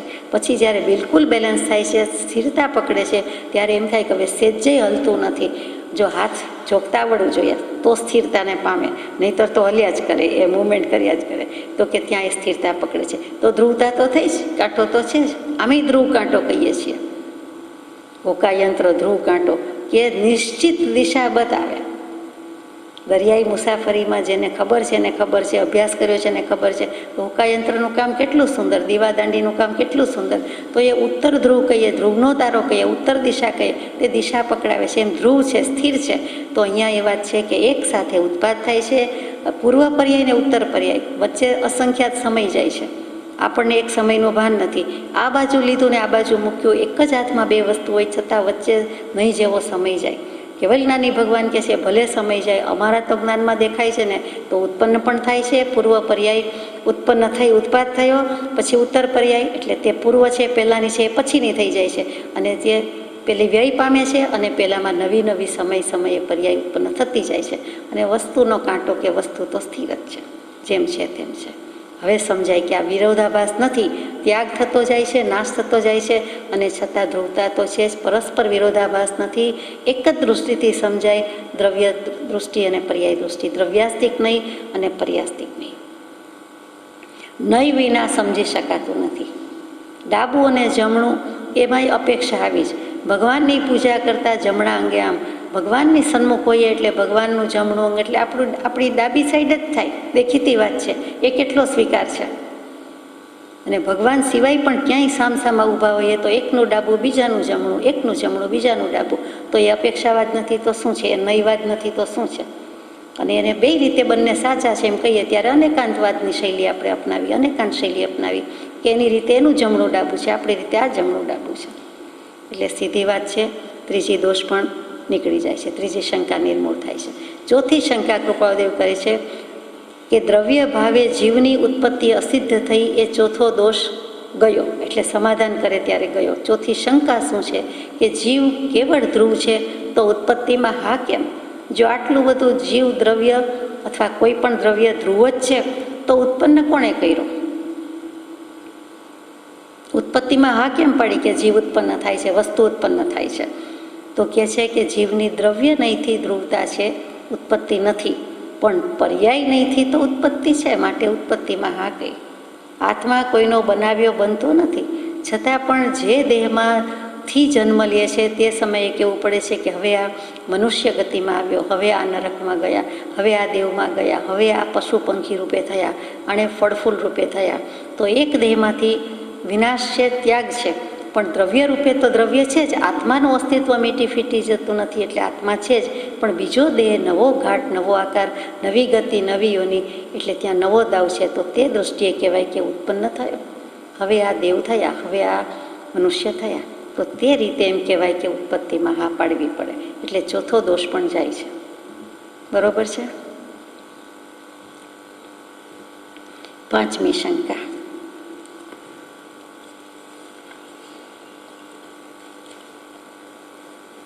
ઉત્પન્નયુક્ત જીવ ધ્રુવ રહે તો તેને ઉત્પન્ન કોણે કર્યો? સરસ શંકા છે. જીવ ઉત્પન્ન થયો, વસ્તુ ઉત્પન્ન થઈ માની લીધું, તો તેને ઉત્પન્ન કોણે કર્યો? તમે કહો છો, આપણે કહીએ છીએ જીવ અનાદિ છે, તો ઉત્પન્ન કોણે કર્યો? એમ પાંચમી શંકા આવી. જવાબ છે કે જીવની પર્યાય નહીંથી ઉત્પત્તિ છે, દ્રવ્ય નહીંથી નથી, એટલે જીવ તો અનાદિ સિદ્ધ છે. અને કૃપાદેવ મૂકે છે કે પાંચમો દોષ આ રીતે જાય કે અનાદિ જીવ સિદ્ધ થયો, એટલે ઉત્પત્તિ સંબંધીનો પાંચમો દોષ ગયો. આ પણ સિમ્પલ છે, હમણાં જે વાત થઈ તે જ, નવું છે નહીં. છઠ્ઠી શંકા, ઉત્પત્તિ કહેતા અનાદિપણું જતું રહે. જો વસ્તુ ઉત્પન્ન થાય છે તો પછી એમાં અનાદિપણું કેવી રીતે રહ્યું? અનાદિ, આદિ નથી એમ તો કહો છો. એ જ વસ્તુ, એ જ જવાબ છે પાછો કે દ્રવ્ય રૂપે ઉત્પત્તિ અસિદ્ધ થઈ, તેથી જીવનું અનાદિપણું રહ્યું અને કર્તા અસિદ્ધ થયો. કર્તા સાબિત થઈ શકતો નથી, કેમ કે દ્રવ્ય રૂપે તો ઉત્પત્તિ છે જ નહીં, દ્રવ્ય રૂપે નિત્ય જ છે, એટલે પછી ઉત્પન્ન થવાપણું છે જ નહીં, એટલે જીવનું અનાદિપણું રહ્યું. અનાદિપણું છે એટલે કોઈએ ઉત્પન્ન કરવાપણું રહ્યું જ નથી, ઉત્પન્ન થતો જ નથી. પર્યાય નહીં અને દ્રવ્ય નહીં, એ બે સિવાય કોઈ વાત નથી. છઠ્ઠી જે શંકા હતી કે ઉત્પત્તિ અસિદ્ધ થઈ, એટલે કર્તા સંબંધીનો છઠ્ઠો દોષ ગયો. બરોબર. કોઈએ બનાવ્યો નથી, આત્મા કોઈએ બનાવ્યો છે? 6 પદના પત્રમાં અને બીજા કેટલાક પત્રમાં બોલીએ છીએ કે અનુત્પન્ન એવો આત્મા. જગતમાં 3 કાળમાં કોઈ દિવસ કોઈ પિતા પુત્ર માતા પુત્રી કે કોઈ જાતનો સંબંધ થયો નથી, સંભવતો નથી. 3 કાળમાં 3 લોકમાં આ કોઈ પદાર્થ છે જ નહીં. આ શાશ્વત પદાર્થ નથી. જીવે 5, 50, 95 વર્ષમાં પણ એટલું શાશ્વતપણું સ્થાપિત કર્યું છે. કરોડો શું, પણ પલ્યોપમ શું, સાગરોપમ શું, અનંતકાળથી આજ દેહ, આજ ઘર, આજ આત્માને આજ સંબંધ એમણે એકદમ જડબે સલાક પકડી રાખ્યું છે. તે મોટી ભયંકર આપણી ભૂલ છે. ખરેખર એવો કોઈ સંબંધ છે જ નહીં. પ્રત્યેક આત્મા જ છે. જળ જળ દ્રવ્ય છે, આત્મા આત્મદ્રવ્ય છે. પણ સંયોગ સંબંધથી કોઈને કોઈ રૂપે આવીને મળ્યા છીએ. આ માતા, આ પિતા, આ સંતાન, આ માવતર, આ કાકા, મામા, માસી, બેન, બનેવી, જે સંબંધ કયો તે પફ બભ મ વાળો કોઈને કોઈ રીતે છે. અથવા તો પાર્ટનર્સ, અથવા તો કોઈ પણ સંબંધ લાવો, પણ એ સંબંધ છે અને એ સંયોગ સંબંધ છે. એ જોડાયેલો છે. સંયોગ હોય ત્યાં હંમેશા વિયોગ હોય જ. એક ઓશિકાની 2 બાજુ, 2 પાસા, એક સિક્કાની 2 બાજુ, એ સાથે જ રહેલું છે. સીધું ઊંધું કરવું ન પડે આમાં, તો એવું છે. તો સંયોગ એટલે વિયોગ. જ્યારે બીજા જ્ઞાનમાં જ્ઞાની છે કે જ્ઞાનીમાં જ્ઞાન છે, તો એ સમવાય સંબંધ છે. મીઠામાં ખારાશ રહેલી છે, ખાંડમાં ગળપણ રહેલું છે, તો એ કેવો સંબંધ છે? અવિનાભાવી સંબંધ છે કે એમાં ભેદ પડી શકે જ નહીં. તો ખારાશ હોય તો જ એને મીઠું કહીએ, અને મીઠું એટલે એમાં ખારાશ હોય જ, એમ સમજી જઈએ. તો એ વસ્તુને સમવાય સંબંધ કહીએ કે અવિનાભાવી સંબંધ કહીએ. જ્યારે આ દેહ આત્માનો સંબંધ ક્ષીર નીરની પેઠે દૂધ પાણી સાથે રહેલા જેવો, એટલે કે તે સંયોગ સંબંધ છે. અને સંયોગ સંબંધમાં સુમારાપણું રાખવા જેવું છે કે કોઈ જ નથી. એવી જ રીતે આપણને ફૈબા, ફોઈએ, ફૂઈએ કે જેણે પણ નામ આપ્યું હોય તે, એ નામ એવું ગોખાઈ ગયું છે કે એનો અધ્યાસ વર્તે છે. આપણું નામ બોલે એટલે દુનિયા આખીમાં ગમે ત્યાં આપણે જ પાછું વાળીને જોઈએ, અથવા તો જવાબ આપવા માટે તત્પર થઈ જઈએ કે મને કહ્યું. એટલે આ હું અને આ મારું નામ, એ મારું નામ. એટલે મારું નામ કહેતા ખોટે ખોટી માયા દુનિયા ઊભી થઈ અને બધું લાંબુ થયું. એટલે હું આ નામનો દેહ અને મારું દેહ અને મારું નામ આ એટલું ગોખાઈ ગયું. 3 કાળમાં ભગવાન કે 3 લોકમાં તાર નામનો કોઈ પદાર્થ નથી, કોઈ વસ્તુ જ નથી. જીવ જીવ છે. ધર્માસ્તિકા ધર્માસ્તિકાય છે, આકાશાસ્તિકાય છે, પૂતગલાસ્તિકાય છે. આપણે તેમાં આવતા નથી. આપણે જીવ થઈને બેઠા છીએ. તો પછી આપણને મળેલો દેહ ને એનું નામ કંઈ પદાર્થ છે? એ શું વસ્તુ છે? એનું કંઈ અસ્તિત્વ છે? કાંઈ નથી. છતાં એ સંબંધને માન્ય કરીને બેઠા છે. વાત ખરી કે ખોટી? એ જ માન્ય કર્યું છે અને એ જ જાણે કે હંમેશ રહેવાનું હોય એવી રીતે મારાપણાની, મિથ્યાપણાની માન્યતા અધ્યાસપૂર્વક, ભ્રાંતિપૂર્વક કરી રહ્યા છીએ. એ ભૂલ છે. ચાલો, આપણે વાત કરતા હતા 6થા દોષની. તો જીવ ઉત્પન્ન કોઈએ કર્યો નથી, તો પિતા પુત્ર આવ્યો ક્યાંથી? માતા પુત્રી આવે ક્યાંથી? ક્યાંય કોઈથી આવતું નથી. એ બધું જ હવામાં છે. આમ જુઓ તો પર્યાયમાં છે. હવામાં તો નહીં કહેવાય, પર્યાયમાં છે. દ્રવ્યને કંઈ થતું નથી. એટલે દ્રવ્ય રૂપે ઉત્પત્તિ અસિદ્ધ થઈ, એટલે જીવનું અનાદિપણું તો રહ્યું અને કરતા આ રીતે અસિદ્ધ થયો. 7મી શંકા છે, કેવળ ધ્રુવ છતાં નાશ રૂપે કહેતા ચારવાક જેવું મિશ્ર વચન થયું. ચારવાક નામના ઋષિ થઈ ગયા. જેમ ચ્યવન નામના ઋષિ થયા છે, એમ ચારવાક નામના ઋષિ થયા છે. લોકાયત દર્શન એમનું દર્શનનું નામ છે. બીજું નામ બૃહસ્પતિ, એટલે બૃહસ્પતિ દર્શન અથવા બૃહસ્પતિને માન્ય કરવાવાળા. બૃહસ્પતિ ગ્રહની વાત નથી, ગુરુવારની વાત નથી, પણ બૃહસ્પતિ કહેતા ચારવાક ઋષિ. લોકાયત દર્શન, જે આપણે નાસ્તિક દર્શન કહીએ છીએ, તે આત્મા નથી, શરીર નથી, કર્મ નથી, પુણ્ય નથી, પાપ નથી, સ્વર્ગ નથી, નરક નથી, મોક્ષ નથી, કરો જલસા, આ ભવ મીઠા, પરભવ કોણે દીઠા. આ જે મળ્યું છે તે છે. માટીમાંથી માટી ઉત્પન્ન થઈને માટીમાં મળી જશે. માટી એટલા માટે કે પંચ મહાભૂતમાંથી ઉત્પત્તિ છે. એમાં માથાકૂટ શું કરો છો? આ શું બધું વિચારવાનું ને વિચારણા કરવાનું, દુઃખી થવાનું, ભૂલને, અપરાધને ક્ષમાપનાને, સ્વર્ગને, નરકને, દેવને કાંઈ છે જ નહીં. પુનર્જન્મ, પૂર્વજન્મ કાંઈ નહીં. અહીંયા મળ્યું છે ને જલસા કરો. એ ચારવાક દર્શન. એટલે નાસ્તિક દર્શન, ન આસ્થા, એને કોઈ વસ્તુની આસ્થા નથી, શ્રદ્ધા નથી, એવું જે કોઈ છે તે ચારવાક દર્શન. તો એ શંકા કઈ? તો કે કેવળ ધ્રુવ. હવે તમે એમ કહો છો કે ઉત્પાદ વ્યય ધ્રુવ, એમાં ધ્રુવ જ લ્યો છો, છતાં નાશ રૂપે કહી દો છો. ધ્રુવ છે અને નાશ થાય છે. તો ચારવાક પણ એમ જ કે વસ્તુ ઉત્પન્ન થઈને નાશ થાય છે. આ એક દેહ છે, એક આત્મા છે, એ નાશ પામ્યો, પછી વાત પૂરી થઈ ગઈ. પછી એને કોણ સંભાળે છે? શું દેહ ને શું આત્મા, એવું કંઈ છે જ નહીં. એટલે ચારવાક દર્શન જેવી તમે વાત કરી. તો એનું શંકાનું સમાધાન રૂપાવદેવ કહે છે, ધ્રુવતા સાથે વિઘ્નતા લેતા અબાધ થયું, એટલે ચારવાક મિશ્ર વચનનો 7મો દોષ ગયો. અબાધ કેવી રીતે થયું? કે ચારવાક જીવ છે અને નાશ પામે છે એમ માને છે. જીવ પણ છે અને શરીર પણ છે અને નાશ પામે છે. જ્યારે અહીંયા અપેક્ષા ભિન્ન છે કે જીવ છે, શરીર છે, બંનેનો સંબંધ જુદો છે, બંને સંયોગ સંબંધે આવેલા છે, બંને દ્રવ્યના લક્ષણ જ જુદા છે. જીવ કયો છો તે જીવ છે અને દેહ કહેતા અમે એને અજીવ દ્રવ્ય કહીએ છીએ. પંચ મહાભૂતનો મળેલો ભળેલો એમ નથી કહેતા. ત્યાં પૂતગલના લક્ષણ જુદા કયા અને બંને સાથે રહ્યા છે, બંને દ્રવ્ય જુદા છે અને જ્ઞાનીના વચન વડે દૂર થઈ જાય છે. બંને વચ્ચેનો ભેદભાવ સમજાઈ જાય છે એટલે પછી મિથ્યાત્વ ભાવ દૂર થઈ જાય છે અને બંને દ્રવ્ય નિજ નિજ રૂપે સ્થિત થાય છે. જડ તે જડ, ચેતન તે ચેતન. એટલે મિશ્ર વચન નથી. આમેય છે ને આમેય છે. શરીરનો નાશ થઈ ગયો એમ નહીં, પછી બીજે પુણ્ય પાપ વગેરે છે, બીજે દેહ લેવો પડે છે એમ વિતરાગવાણી કહે છે. જ્યારે ચારવાકને બધું પૂરું થઈ જાય છે એટલે આ દોષ પણ ટળી જાય છે કે આવી રીતે લેવાનું નથી. આ અબાધ થયું એટલે કે એને કાંઈ બંધન નથી. એમ ચારવાક દર્શન પ્રમાણે પુણ્ય પાપ નથી, પુનર્જન્મ નથી એટલે બંધન નથી. આ વિતરાગવાણીમાં ઉત્પાદ વ્યય ધ્રુવ કૃપાળદેવ સમજાવે એમાં એમ કહે છે કે ધ્રુવતા સાથે વિઘ્નતા લેતા અબાધ થયું. ધ્રુવતાની સાથે સાથે વિઘ્ન છે, નાશ થાય છે એ પણ લીધેલું છે એટલે ત્યાં એ બાધા પામે. પેલી રીતે બાધા નહીં. બાધા કઈ રીતે પામે, બંધન કઈ રીતે પામે? તો કે પુણ્ય પાપ તો થાય જ છે ને, એમાં એ ભોગવવાના કોને? બાકી તો રહ્યું જ ને. આત્મા સાથે દેહનો નાશ થઈ ગયો તો દેહનો નાશ થઈ ગયો, બરાબર છે, અગ્નિ સંસ્કાર થઈ ગયા, પણ પછી આત્મા બીજે તો જાય છે. તો ચારવાર કેમ કે પુનર્જન્મ નથી. વિતરાગ દર્શન એમ નથી કહેતું, બીજા કોઈ દર્શન એમ કહેતા નથી કે પુનર્જન્મ નથી. એટલે તે ચારવાકની વાત ઓછી થઈ જાય છે, ઉડી જાય છે. 8મી શંકા છે હવે કે ઉત્પત્તિ અને વિઘ્નરૂપ કહેતા કેવળ ચારવાક સિદ્ધાંત થયો. પાછી ચારવાકની જ વાત આવી કે ઉત્પત્તિ અને વિઘ્નરૂપ કહીએ છીએ. તમે વસ્તુ ઉત્પન્ન થાય છે કીધું, પછી એ જ વસ્તુ તમે કહો છો નાશ પામે છે. તો ત્યાં ચારવાક દર્શન તો આવ્યું જ ને. અમે એમ જ કહીએ છીએ, ચારવાકવાળા કહે કે ઉત્પન્ન થાય છે ને નાશ પામે છે. તો એનું શંકાનું સમાધાન 8મા દોષમાં કહે છે ઉત્પત્તિ અને વિઘ્નતા પૃથક પૃથક દેહે સિદ્ધ થઈ, માટે કેવળ ચારવાક સિદ્ધાંત એ નામનો દોષ ગયો. પૃથક પૃથક એટલે અલગ અલગ દેહની વાત થઈ. કાંઈ એક જ બ્રહ્મની જેમ એક જ આત્માને દેહ થોડો છે. દરેક દેહ જુદો છે, દરેક આત્મા જુદો છે.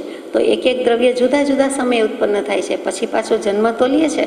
આત્મા કંઈ જતો રહેતો નથી, મરી જતો નથી, નાશ પામતો નથી. એટલે 8મા દોષમાં એમ કીધું નિવારણમાં કે ઉત્પત્તિ અને વિઘ્નરૂપ એક જ છે એમ ચારવાક્ય છે, પણ ચારવાક એક દેહમાં પંચમહાભૂતથી ઉત્પત્તિ થાય છે એમ કહે છે. પંચમહાભૂત એક વખતના થયા, પછી બીજા ક્યાંથી આવ્યા?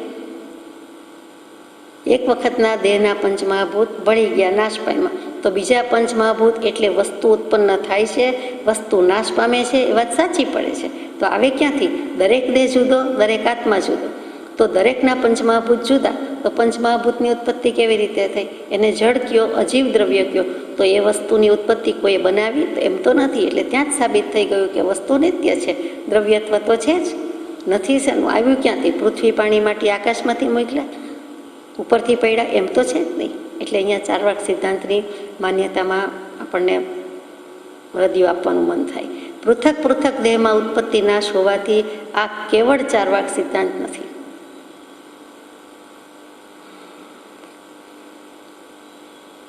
9મી શંકા છે કે 9 થી 14 એ ત્રણેયમાં ના કહી અને પછી ત્રણેયમાં હા કહી, તેથી એ 6 દોષ થયા. તે આ પ્રમાણે એટલે એક સાથે લીધા, જે આપણે વિચારી ગયા છીએ આગલા 2 પાઠમાં કે ઉત્પાદ વય ધ્રુવ તમે હામાં ઉતારો, નામાં ઉતારો. બહુ જ સંક્ષિપ્તમાં લઈએ તો આ પ્રમાણે છે કે ઉત્પત્તિ નથી, વ્યય નથી, ધ્રુવ નથી. એટલે ત્રણે નથી. ઉત્પત્તિ છે, વ્યય છે, ધ્રુવ છે. એટલે આ 6 દોષ એક સાથે લઈએ છીએ. તો 9 થી 14નું સમાધાન. પહેલામાં કયું ઉત્પત્તિ નથી? તો કે ઉત્પત્તિ નથી, સાચી વાત છે. જીવ અનાદિ અનંત છે, અનાદિકાળથી આમ છે, એટલે ઉત્પત્તિ થતી નથી. એને આદિ જેવું, શરૂઆત જેવું છે જ નહીં, એટલે ત્યાં પૂરી થઈ ગઈ. પછી વ્યય નથી, તો એનો જવાબ આવ્યો કે દ્રવ્યથી એનો કોઈ કાળે નાશ થતો નથી, પર્યાયમાં નાશ થાય છે. દ્રવ્યથી તો અનંત છે, કોઈ દિવસ ખૂટી પડે એમ નથી. વસ્તુ કે વ્યક્તિ, જીવ કે જળ, એટલે એનો કોઈ દિવસ નાશ નથી, અનંત છે. પછી ધ્રુવ નથી, તો કે એક દેહમાં ક્યાં ટકી રહે છે કોઈ પણ આત્મા? નવો દેહ છે, નવી બાજીત છે, નવી રમત છે. એટલે એ અપેક્ષાએ એ દોષનું પણ નિર્મૂળ થઈ જાય છે. ત્યાર પછી ઉત્પાદ છે, વ્યય છે, ધ્રુવ છે, એ વાત આવી કે કે ઉત્પાદ છે, સાચી વાત છે, નવા નવા દેહમાં ઉત્પન્ન થયા કરે છે, જન્મ લીધા કરે છે. પછી નાશ, તો કે જે નામ તેનો નાશ, તો કે જ્યાં જન્મ્યો છે ત્યાં નાશ પામે છે, આયુષ્ય પૂરું થાય છે. અને એની જ સાથે ધ્રુવતા, વ્યય થઈ જાય પછી શું, તો કે દ્રવ્યપણું એનું જતું રહેતું નથી. એ તો અખંડ છે, અનાદિ અનંત છે, કોઈ પણ વસ્તુનું જતું રહેતું નથી, એનો નાશ થતો જ નથી. પરમાણુના રૂપ, રસ, ગંધ, સ્પર્શ બધું બદલાય છે, એમ પલટન પામે. દેહમાં પણ જુદી જુદી રીતે પર્યાય બદલાય છે, પણ દ્રવ્યથી તો એ વિદ્યમાન છે ને છે. એટલે અહીંયા 14 શંકાની વાત પૂરી થઈ.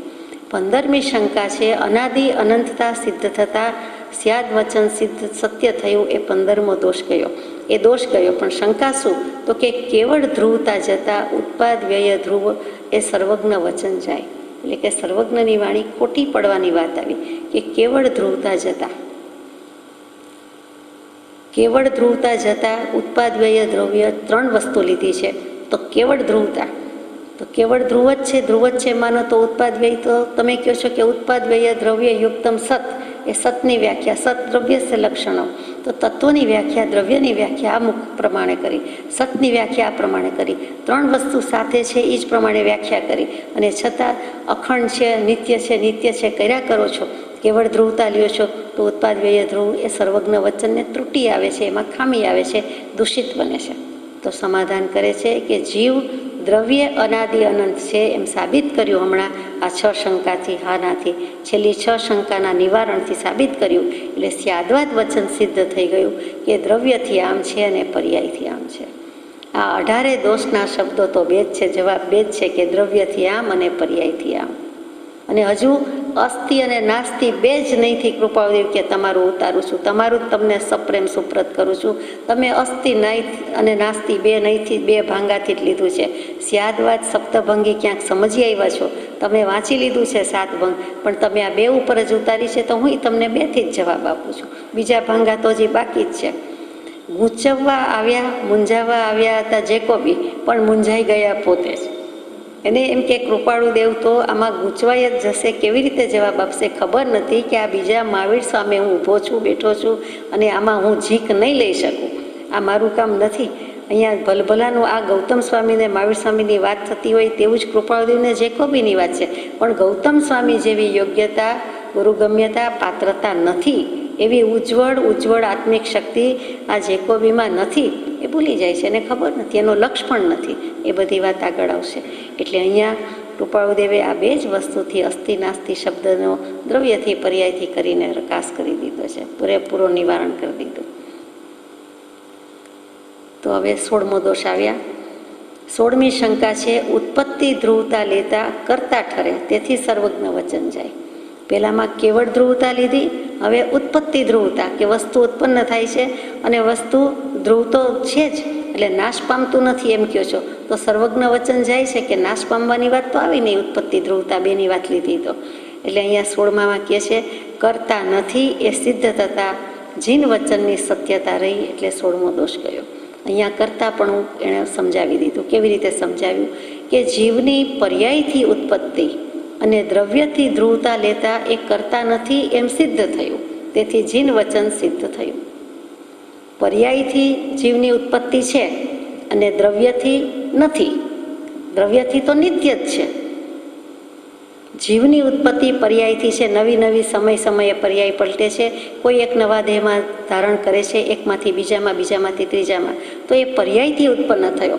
પણ જીવનું જીવત્વ કે કોઈ પણ દ્રવ્યનું દ્રવ્યત્વ જે હતું એ ક્યાં નાશ પામ્યું છે, એ તો છે જ. એટલે એક સાથે ધ્રુવતા તો છે જ. આપણે કંઈ કહીએ હું ભૂલી ગયો એટલે આપણું અસ્તિત્વ મીટી ફીટી ગયું. તે સમયની વાત, તે સમયની પર્યાય, તે સમયની જન્મ તારીખ, જન્મ સમય અથવા બીજી કોઈ વાત, આણે આ વાત કરી હતી, એ બધું ભૂલી ગયા. તો તે સમયની પર્યાયમાં આપણે ભૂલાવી કે ભૂલી ગયા, પણ આપણે આત્મા મટી ગયા, એને ભૂલનારો ભૂલી ગયો. ભૂલનારો તો જીવે જ છે, એ કાંઈ મરી ગયો. હું કહું મને મારું નામ યાદ નથી, તો એટલે કંઈ મારું અસ્તિત્વ મીટી ફીટી ગયું, દ્રવ્ય રૂપે, વસ્તુ રૂપે, આત્મા રૂપે, જીવ રૂપે છું તે છું, નામ ભૂલી ગઈ તો શું થઈ ગયું? તો એવી રીતે જીવની પર્યાયથી ઉત્પત્તિ અને દ્રવ્યથી ધ્રુવતા લઈએ એટલે કરતા પણ છે જ નહીં, અનાદિ અનંત છે એટલે કરતા કોઈ છે જ નહીં. અને પર્યાયથી બધું ઉત્પન્ન થયા કરે છે અને નાશ થયા કરે છે. એમાં સવાલ જ થાય એવું નથી, છતાં સવાલ કરીને બેઠા એટલે જવાબ સાંભળવો પડ્યો. એટલે અહીંયા કરતા નથી એ સાબિત થયું. કરતા ઈશ્વર કોઈ નહીં, ઈશ્વર શુદ્ધ સ્વભાવ. જગત કરતાય નથી અને આત્માય કરતા નથી. એમ અનાદિ અનંત છે જ, આપણા હાથમાં બાજી નહોતી. અનાદિકાળ પહેલાં એટલે જ્યારથી આપણે બધા જીવ તરીકે બહાર પડ્યા આવ્યા તો આપણા હાથમાં બાજી શું હતી? ભાવ કરી શકવાની જ, ભાવની જ સ્વતંત્રતા. બાકી ક્યાં બાજી હતી? પહેલેથી ખબર હતી કે મનુષ્ય ભવ આમ લેવાય, દેવ ભવ આવું કરીએ તો થાય, નરક આજેય નથી બાજી રહેતી. તો ત્યારે તો ક્યાંથી હોય? એટલે જીવનું જીવત્વ કે દ્રવ્યનું દ્રવ્યત્વ તો એમ જ છે, એમાં કાંઈ કોઈના હાથની વાત નથી. આપણું અસ્તિત્વ કેમ આવ્યું આ દુનિયામાં? તો કે છે જ, અનાદિકાળથી છે, અનંતકાળથી છે. અત્યારે મનુષ્ય ગતિમાં આ ગામમાં, આ કુટુંબ, આ પરિવાર આ રીતે છે. પણ બાકી હતું જ, પહેલાંય હતા જ ને, ક્યાંક જીવ રૂપે હતા જ, દ્રવ્ય રૂપે હતા જ, અને પછી પણ ક્યાંક તો હોવાના જ ને. મોક્ષે જાય તો મોક્ષમાં, તો સિદ્ધશિલા પર, નહીં તો બીજે પણ હોવાના તો ખરા જ. એટલે દ્રવ્યથી તો એ નિત્ય જ છે, પણ પર્યાયથી ઉત્પત્તિ લીધી હતી. એટલે જે ભગવાન કહે છે, એટલે તો ભગવાને 3 વસ્તુ કીધી કે ઉત્પાદ પણ છે, વ્યય પણ છે અને ધ્રુવતા પણ છે. 2 જ વસ્તુ લે તો મેળ ન પડે. એકલી વસ્તુ લે તો પણ ન મેળ પડે. ખાલી વસ્તુ ઉત્પન્ન થાય છે કરીને મૂકી દે, ન ચાલે. વસ્તુ નાશ પામે છે એકલું મૂકે તોય ન ચાલે. વસ્તુની એકલી ધ્રુવતા જ લે તોય ન ચાલે. એટલે તો સર્વજ્ઞ ભગવંતે 3 વસ્તુને સાથે લીધી કે ઉત્પાદ, વ્યય, દ્રવ્ય, યુક્તમ સત. આ 3ની જે યોજના કરે છે, 3થી જે જોડાયેલું છે, યુક્તમ છે, તેનું નામ સત છે. 17મી વાત છે, ઉત્પત્તિ વિઘ્નતા લેતા પાપ પુણ્યનો અભાવ થાય છે. વસ્તુ ઉત્પન્ન થાય છે, વસ્તુ નાશ પામે છે, તેમાં પાપ પુણ્ય આવ્યા ક્યાં એમ શંકા કરે છે. તો એ કરતા થાય, ભોગતા થાય, પુનર્જન્મ થાય કે કાંઈક થાય. વસ્તુ ઉત્પન્ન થાય અને નાશી પામે. પૂર્વ પર્યાય તમે કહો છો ઉત્પન્ન થઈ અને એનો ઉત્પાદ એવું પૂરું થયું એટલે તરત જ ઉત્તર પર્યાય એટલે બીજી પર્યાય એનું સ્થાન લઈ લીધું. પૂર્વ પર્યાય ઉત્પન્ન થઈ, પછી પૂર્વ પર્યાયનો તરત નાશ થયો અને તરત જ ઉત્તર પર્યાય પાછી છે એ આવી. તો તમે એમ કહો છો આમ થયા જ કરે છે, એક પછી એક ચક્રડું ફર્યા જ કરે છે, વચ્ચે સ્ટોપ પોઝ કાંઈ આવતું જ નથી. તો પછી નિત્યતા આવી જ ક્યાં? પાપ પુણ્યનો તો અભાવ જ થયો. પાપ પુણ્ય અને કરવાનો સમય જ ક્યાં રહ્યો? ઉત્પન્ન થયું નાશ પામ્યો, ઉત્પન્ન થયું નાશ પામ્યો. તો ભગવાન કહે એક શ્વાસોચ્છ્વાસમાં જે 17.5 વાર કે 18 વાર જન્મે મરણ કરે છે એને પણ આ બધા સિદ્ધાંત લાગુ પડે. એનું પણ અસ્તિત્વ છે. અનંત જીવો એક સાથે જન્મતા મરતા હોય, એક શ્વાસ લેતા મૂકતા 17.5 જન્મ મરણ થઈ જાય એવા જીવો, સૂક્ષ્મ જીવો એવું પણ આપણે થઈ ગયા છીએ. તો એવા જીવને પણ ઉત્પાદ વ્યય ધ્રુવ તો લાગુ પડે તો બીજાને લાગુ પડે, એમાં નવાઈ નથી. અને એમાં પાપ પુણ્ય છે જ. કેવી રીતે નિવારણ કરે છે 17મા દોષનું? ઉત્પત્તિ વિઘ્નતા છતાં જીવ દ્રવ્ય નિત્ય હોવાથી પાપ પુણ્ય દેહાદિક પુનરાવર્તન સિદ્ધ થયા, સાબિત થયા. દ્રવ્યથી નિત્ય હોવાથી ભલે ને પર્યાય જન્મેન નાશ પામે, જન્મેન મરે, એ તો પર્યાયમાં એણે કરેલા ભાવ અને એ ભાવને કારણે બાંધેલા કર્મ એ ક્યાં જાય? પાપ પુણ્ય જાય ક્યાં? પાપ પુણ્યનો ભાવ નથી. પાપ પુણ્ય થાય છે અને એને બાંધવા માટે, ભોગવવા માટે, ફળ લેવા માટે ફરી નવા દેહ કે જન્મ ભવ અવતાર કરે છે. માટે નિત્યતા તો ત્યાં જ સાબિત થઈ કે અવિરત ચક્ર ચાલુ છે, વસ્તુ પૂરી થઈ જતી નથી. અને છેલ્લી 18મી વાત છે શંકામાં, ઉત્પત્તિ વિઘ્નતા અને થોડો કાળ રહે તેવી સામાન્ય સ્થિતિથી ત્રિગુણાત્મક માયા સિદ્ધ થઈ. વસ્તુ ઉત્પન્ન થાય, વળી કે નાશ પામે, વળી કે થોડો કાળ રહીએ, આ ભવમાં આટલો વર્ષ, આ દેહમાં આટલો વર્ષ, આ દેહમાં આટલા વર્ષ. અમે આ તો 3 વસ્તુ આવી, ત્રિગુણાત્મક માયા આવી. આમાં કંઈ સત કે દ્રવ્ય કે અખંડ કે નિત્ય કે એવી કંઈ સારી વાત ના આવી. વેદાંતની માન્યતા આવીને ઊભી રહે, સાંખ્ય દર્શનની આવીને ઊભી રહે. રજોગુણ, તમોગુણ અને સત્વગુણ, આ 3થી બધું કર્યું તમે. પંચમહાભૂત, એમાંથી પાછી મહત્તત્વ એટલે છઠ્ઠું બુદ્ધિ ઉત્પન્ન થઈ, એ અહંકાર ઉત્પન્ન થયો, બુદ્ધિ ઉત્પન્ન, બુદ્ધિ પહેલાં પછી અહંકાર ઉત્પન્ન થયો. બુદ્ધિને એ લોકો મહત્તત્વ કહે છે. અને પછી અહંકાર, પછી એમાંથી 5 તન્માત્રા, એમાંથી પંચમહાભૂત અને એમાંથી પાછા 5 શરીર વગેરે વગેરે, સૂક્ષ્મ શરીર, સ્થૂળ શરીર વગેરે. અને એમ 25 સંખ્યા કે ગુણ કે તત્વ થયા. એના પરથી સાંખ્ય દર્શન નામ આવ્યું. અને આ માયા કહેતા વેદાંતનો શબ્દ મિથ્યાત્વ. એટલે એ રીતે તમે સત્વ રજોગુણ તમોગુણને લાવ્યા, આમાં દ્રવ્ય અને અખંડને જૈન દર્શનની વાતની તો કંઈ આવતી નથી. તો કૃપાળુદેવ સમાધાન કરે છે કે ધર્મ અધર્મ દેહાદિક પુનરાવર્તન સિદ્ધ થતાં 17મો દોષ ગયો, ત્યાર પછી 18મું એ સર્વવાદ સિદ્ધ થતાં ત્રિગુણાત્મક માયા અસિદ્ધ થઈ, એ 18મો દોષ કે જીવ બાંધે છે, ભોગવે છે, શુભાશુભ ભાવ કરે છે, પુણ્ય પાપ છે એટલે એને પુનર્જન્મ છે, અને તેમાંથી જો પુરુષાર્થ કરે, સત્પુરુષાર્થ કરે તો 8 કર્મનો નાશ કરીને ક્ષય કરીને મોક્ષે પણ જતો રહીએ. ત્યાં એને કાયા નથી, કર્મ નથી, પણ એનું દ્રવ્યત્વ, અસ્તિત્વ, વસ્તુત્વ જે કયો સિદ્ધને પણ પર્યાય તો છે. ભાવ પ્રાણ છે, અનંત જ્ઞાન દર્શન સુખવીર્ય છે, અને આ બધી પર્યાય છે. માટે ત્યાં પણ છે તો ખરું જ, એનું કાંઈ અસ્તિત્વ નથી એમ નથી. ત્રિગુણાત્મક માયાનો નાશ અહીંયા જ થઈ જાય છે. માયા હતી, માયા એમ કીધું એટલે જ માયા સાબિત કરી, તમારું જ તમને સુપ્રત કે માયા સત્વગુણ રજોગુણ તમોગુણ એટલે શું? શુભાશુભ કર્મ જ થયા કે બીજું કાંઈ? માયા છે બધી. એટલે મોહ માયા મમતાઈ અને માયા કપટે ખરું, અને સ્વસ્વરૂપ નિજ સ્વરૂપનું ઓળખાણ ન થવા દે તે બધું માયા. બીજી રીતે મા અને યા, મા એટલે નથી અને યા એટલે જે નથી તે જ માયા, જે દેખાતું જ નથી છતાં માનીએ છીએ, જે વસ્તુ સ્વરૂપે છે જ નહીં, જેનું અસ્તિત્વ જ નથી, પણ એવા કંઈક આચરણ ભાવ કરીએ છીએ જેને આપણે માયા કહીએ છીએ. વસ્તુ છે જ નહીં કાંઈ, માયા શું છે? એટલે સત્વગુણ રજોગુણ તમોગુણને માયા કહી દીધી, એ માયા સાબિત થાય છે. દ્રવ્યથી બધું સદા રહેવાનું છે, આ કાંઈ માયા ઝાડ નથી, ખોટું નથી એમ માયા આગળ ઝાડ લગાડી દેવાનું. કાંઈ ઇન્દ્રઝાડ માયા ઝાડ નથી, આ માયાવી નથી, આ સરળતા નથી. અરે આ કપટ સરળતાવાળું છે, કપટવાળું નથી, નિષ્કપટપણું છે. અહીંયા માયા રહેતી જ નથી, માયાનું અસ્તિત્વ જ નથી, માયા ટકતી જ નથી, માયા જેવું કંઈ છે જ નહીં. વસ્તુ સીધી છે, સીધી લીટી કહીએ પછી આપણે કહીએ કે આમાં વક્રતા ક્યાં? પણ વાંકું હોય જ નહીં. બોલ્યા તો ખરા કે રૂજુ, સરળ, સીધી લીટી. સીધી લીટીમાં સીધું જ હોય, સીધાપણું જ હોય. ઊભું કહીએ પછી એમ કહીએ કે આમાં આડું, એમાં તો કદાચ એ હોય. બિલકુલ ઊભું એમ હોય પછી એમાં કંઈ આડાઈ તો આપણે એમાં એની કદાચ પહોળાઈ માપીને જવાબ આપીએ, પણ અહીંયા ભગવાન કહે છે સીધું એટલે સીધું. એ રૂજુ છે, એ સરળ છે, એ સત છે, એ સરળ છે, અને એ સુગમ છે, અને સર્વત્ર તેની પ્રાપ્તિ હોય છે. તમારી માયા અહીંયા એ કાંઈ રહેતી નથી. સત્વ રજો તમો ગુણ છે જ નહીં, સાબિત થઈ ગયું. અને જો છે તો અમે કહીએ છીએ તેમ છે ધર્મ અધર્મ, કર્મ અકર્મ, પુણ્ય પાપ, અને તે શુભ અશુભ ભાવને છેદી દે એટલે ત્યાં તેને મોક્ષ સ્વભાવની પ્રાપ્તિ થાય છે. એટલે અહીંયા 18 શંકાનું નિવારણ કરે છે.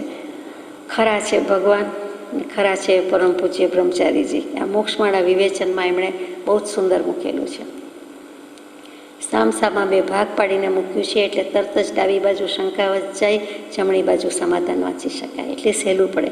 આમાં આપણે પાનું ઉલટસુલટ કરવું પડે. અને વળી સ્પષ્ટતાથી સમજણ આપી છે. 2 જ શબ્દ યાદ રાખવાના છે, દ્રવ્યથી ને પર્યાયથી. દ્રવ્યાસ્તિક નહીંથી આમ ને પર્યાયાર્થિક નહીંથી આમ, બાકી કાંઈ વાત નથી. આપણને એમ થાય કે આ ધુરંધરો, આ ધુરંધર પ્રકાંડ પંડિતો, વિદ્વાનો, આટલી સીધી વાત 2 મિનિટમાં થઈ જાય એવી, 1 કલાકમાં થઈ જાય એવી, તો એ એમને જાતે વાંચી નહીં, સાબિત ન થયું, સમજાયું નહીં. અને વળી કૃપાળુદેવ જેવા પાસે આવવું પડ્યું, અને આવ્યા તો ભલે આવ્યા, પછી તો સમજ્યા જ હશે ને. જૈન દર્શનની પ્રાચીનતા વગેરે તો એણે સાબિત કરી અને પાનામાં ચડાવી છે, પુસ્તકમાં આરૂઢ કરી છે.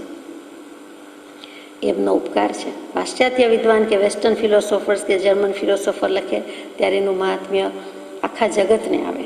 એ ભાષા બધા જ વાંચતા હોય, ઇંગ્લિશ વગેરે, અને પછી પાછું મૂક્યું હોય એટલે એમ થાય કે આર્યભૂમિના કોઈએ લખ્યું છે, અને એ લોકો તો લખે, કોઈ ઇન્ડિયન ઓથર તો લખે, એ પંડિત તો લખે, આ તો આણે લખ્યું છે એટલે પાછું માન્ય કરે. જીવની દૃષ્ટિ બાહ્ય જ છે. એને એમ નથી થતું કે એને એવું કન્વિક્શન ક્યાંથી આવ્યું. એને એનું કન્વિક્શન કૃપાળુદેવ જેવાને મળ્યા પછી આવી ગયું, અને પછી એણે મત બદલી નાખ્યો, ફેરવી નાખ્યો કે આ કંઈ શાખા નથી, સ્વતંત્ર દર્શન છે, જુદી જ વાત છે, અને આ અનાદિ અનંતકાળથી છે. આ દ્રવ્યત્વ એને લાગી ગયું કે ઉત્પાદ વ્યય ધ્રુવ થયા કરે છે. તો અહીંયા શિક્ષાપાઠને એવું પૂરો થાય. શિક્ષાપાઠ 91. તત્વાવબોધ ભાગ 10. આપની યોજેલી યોજના હું ધારું છું કે આથી સમાધાન પામી હશે. આ કંઈ યથાર્થ શૈલી ઉતારી નથી, તો પણ એમાં કંઈ પણ વિનોદ મળી શકે તેમ છે. એ ઉપર વિશેષ વિવેચન માટે બહોળો વખત જોઈએ એટલે વધારે કહેતો નથી, પણ એક બે ટૂંકી વાત આપને કહેવાની છે. તે એ કે જો આ સમાધાન યોગ્ય થયું હોય તો કહું. કેટલી સુંદર રીતે કહે છે. હમણાં જ પાસે બેસાડીને આપણને કહેતા હોય તેમ, આપની યોજેલી યોજના ધારું છું કે સમાધાન પામી હશે. તમે આ બધું શંકાનું ભૂત લઈને આવ્યા હતા, તો એ ભૂત હવે નીકળી ગયું હશે. આપે યોજેલી યોજના, જે સ્કીમ કરીને આવ્યા, જે પ્લાન કરીને આવ્યા, જે સ્ટ્રેટેજી ઘડી હતી, તે બધું મને લાગે છે કે હવે ઉપાય થઈ ગયો હશે. તોડી ફોડીને ફેંકી દીધું એમ તો કહેવાય નહીં, પણ સમાધાન પામ્યું હશે. આ કંઈ યથાર્થ શૈલી ઉતારી નથી. એટલે અનેકાંત શૈલીથી, સપ્તભંગીથી, બધા જ ભાંગાથી, કે તમને ટાઈમ, અનુકૂળતા, અવકાશ, ફુરસદ કે સમજવાની શક્તિ સક્ષમ છે તો આવી જાઓ મેદાનમાં, નહીં તો અનંતા છે, અનંતી રીતે સમજવું પડશે. પછી ઉપનય 700 છે, 4 નિક્ષેપ છે, મુખ્ય નહીં 7 છે. મેં તો માત્ર 2 જ નહીંથી સમજાવ્યું છે. બીજું બધું મેદાનમાં આવવું હોય તો આવી જાઓ. આ મેં યથાર્થ શૈલી ઉતારી નથી એટલે મેં સાચું કીધું નથી એમ નથી, પણ યથાર્થ કહેતા ત્યાં 100% નથી. આખું સફરજન ખવડાવ્યું નથી, એમાંથી એક સ્લાઇસ કે એનું એક બટકું ચખાડ્યું છે કે આવી છાલ હોય ને, આવું બી હોય ને, આવું બટકું હોય ને, આનો સ્વાદ આવો હોય. એટલે ખરેખર તો આખું જ ખવડાવવું, એટલે કે નહીંથી, નિક્ષેપથી, પ્રમાણથી અને અનંતી રીતે, અને મુખ્ય યાદવાદથી, એટલે કે 7 ભાંગાથી. અહીંયા 2 ભાંગાથી જ વાત આવી છે તો વધારે ખ્યાલ આવે. છતાં આમાં વિનોદ વૃત્તિ મળી રહે છે, રમૂજ વૃત્તિ મળી રહે છે, વિદ્યા સાથે વિનોદ છે, જ્ઞાન સાથે ગોષ્ઠી છે. એટલે મેં આ તમને કહ્યું છે. એના ઉપર વિશેષ વિવેચન કરવું હોય તો બહોળો વખત જોઈએ, સમય ઘણો બધો જોઈએ. એટલે વધારે કહેતો નથી. અને આ તો બધા ડિસિપ્લિનવાળા, ઘડિયાળ લઈને સત્સંગ કરવાવાળા કે બેસવાવાળા, એટલે 60 મિનિટ થાય એટલે પૂરું, અથવા તો 2 કલાકનો ટાઈમ લીધો હોય કૃપાળુદેવનો તો હવે પૂરું, હવે મારે ક્યાંક જવાનું છે એટલે પાછા જેકોબીને બિઝી ને ક્યાંક નીકળી જાય, કાં તો પરમ કૃપાળુદેવને બિઝી હોય. પણ પરમ કૃપાળુદેવે તો કહ્યું કે વખત વધારે જોઈએ, હું તો આપી શકું, તમારે બેસવું છે. પણ એક બે ટૂંકી વાત કહેવાની છે, તે જલ્દી કહી દઉં કે સમાધાન યોગ્ય થયું હોય તો કહું. એટલે પૂછે છે, આર યુ કન્વિન્સ્ડ? પાકું કરે છે કૃપાળુદેવ કે હવે કાંઈ પ્રશ્ન છે, સવાલ છે કે જિજ્ઞાસા છે કે આ વાત બરોબર છે કે આમાં કાંઈ કહેવાનું છે? સાણસા પકડમાં બરાબર લીધા છે. પેલે આ એ વ્યક્તિએ આ વસ્તુને પકડી છે કે નહીં, પકડ કરી છે કે નહીં, એ બરાબર પોતે પકડથી જ દબાવે છે કે હવે જઈશ ક્યાં? સાણસા પકડમાં, પ્લાયરમાં, અને જો નાક ચીપિયો દબાવ્યું હોય, એમાં જો પ્લાયર જ હોય, બરાબર પકડમાં લઈ શકે એવું, તો પછી શ્વાસ લઈ શકે નહીં, સામો જીવ શ્વાસ લઈ શકે નહીં. બંને નોસ્ટ્રીલ્સ, બંને નાક ઉપર એણે જો દબાવી દીધી હોય પકડ, તો કૃપાળુદેવ કહે છે હવે ક્યાં જઈશ? બોલો ભાઈ, કાંઈ કહેવું છે? પણ કહેવાની શૈલી કેવી કે સમાધાન યોગ્ય થયું હોય તો કહું, નહીંતર નાની વાત પર રહીએ. પછી તેઓ તરફથી મનમાન્ય ઉત્તર મળ્યો. મનમાન્ય મળ્યો, કૃપાળુદેવને રાજી કરી દીધા. આપણે એક સત્પુરુષને રાજી કરવાની વાત કે મનમાન્યો, એટલે એમણે જે ધાર્યો તો તેવો કે મનગમતો ઉત્તર મળ્યો. અને 1-2 વાત જે કહેવાની હોય તે સહર્ષ કહો, એમ તેઓએ કહ્યું. ખુશીથી કયો, એનો વિનય, શિસ્ત ચૂકતા નથી. શિસ્તબદ્ધ દેશમાં રહીને આવ્યા છે એટલે શિસ્ત તો હોય જ, પણ સામે જ્યારે મળે છે ત્યારે કૃપાળુદેવ સામે તે અશિસ્તવાળા દેશમાં પણ શિસ્તબદ્ધ, શિષ્ટ પુરુષ સામે ઊભા છે એમનો જાણીને ખ્યાલ હોય એમ છૂટતા નથી. તો કહે છે કે આપ સહર્ષ કયો, ચોક્કસ કયો, ખુશીથી કયો, વિથ પ્લેઝર કે હું સાંભળવા રાજી છું. એટલે પછી કહે છે, પછી મેં મારી વાત સંજીવન કરી, લબ્ધિ સંબંધી કહ્યું.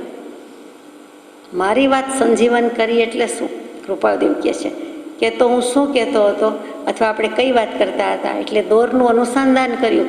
મેં મારી વાતને સાજી કરી, તાજી કરી, એટલે કે યાદ કરી કે આપણે મૂળ વાત ક્યાં હતા. લબ્ધિ સંબંધી વાત હતી કે તમે મને લબ્ધિ વાક્ય પૂછવા આવ્યા હતા, હવે તમને લબ્ધિ વાક્ય લાગ્યું કે અક્ષર થોડાને અર્થ ઘણો અને તમને કાંઈ લાભ થયો, તો એ લબ્ધિ સંબંધી વાત કરી એટલે મૂળ ઉપર આવી ગયા. મેં મારી વાત તાજી કરાવી એટલે કે ફરી યાદ કરી અને લબ્ધિ સંબંધી કહ્યું. આપ એ લબ્ધિ સંબંધી શંકા કરો, એને ક્લેશરૂપ કહો તો એ વચનોને અન્યાય મળે છે. તમે એ લબ્ધિમાં શંકા કરી, કાંઈ નહીં ને, ત્રિપદી મૂળ વસ્તુ અમારી તત્વની વાત, અને એમાં જ શંકા કરી, મૂળિયું જ કાપવા આવ્યા હતા. એટલે પૂછે છે ક્લેશ શું? અહીંયા ક્લેશ એટલે કજિયો, ઝઘડો, વાદ વિવાદ, તર્ક નહીં, પણ ક્લેશ કરતા રાગ, દ્વેષ, અવિદ્યા, અસ્મિતા, અભિનિવેશ. જે ક્લેશની વાત આપણે કોઈ વાર કરી છે તે ક્લેશ, અને અવિદ્યા જાણકારી ન હોવી, આત્મજ્ઞાન ન હોવું તો બરાબર. પછી અસ્મિતા, હું પણાનું માન, હું હરમન જેકોબી જર્મન ફિલોસોફર ક્યાંક સમજી આવું, વર્ષોથી અભ્યાસ કરું છું, કેટલાયને પૂછ્યું, આમને ગૂંચવાવી દઈશ, ત્યાંથી જઈ આવું, જોઈ આવું, પરીક્ષક વૃત્તિ. અવિદ્યા, અસ્મિતા, ગૌરવથી આવેલો. રાગ અને દ્વેષ તો છે જ, ગયા નથી, દશા નથી. અને અભિનિવેશ, આગ્રહ છે કે હું સમજી શકું છું, હું સમજીશ, હું કંઈ નથી, હું કંઈ જાણતો નથી, મારે સમજવું છે એમ નહીં, આમ કેમ ને તેમ કેમ, આટલું આવડે છે ને આટલું સમજાવી દો. એટલે આ ક્લેશ તો કૃપાળુદેવે બાંધી લીધા કે આ લબ્ધિ સંબંધી શંકા કરો કે ક્લેશરૂપ કહો તો એ વચનોને અન્યાય મળે છે, એ કરવા જેવું નથી. એમાં અતિ ઉજ્જવળ આત્મિક શક્તિ, ગુરુગમ્યતા અને વૈરાગ્ય જોઈએ. સજાત્મ સ્વરૂપ પર ગુરુ.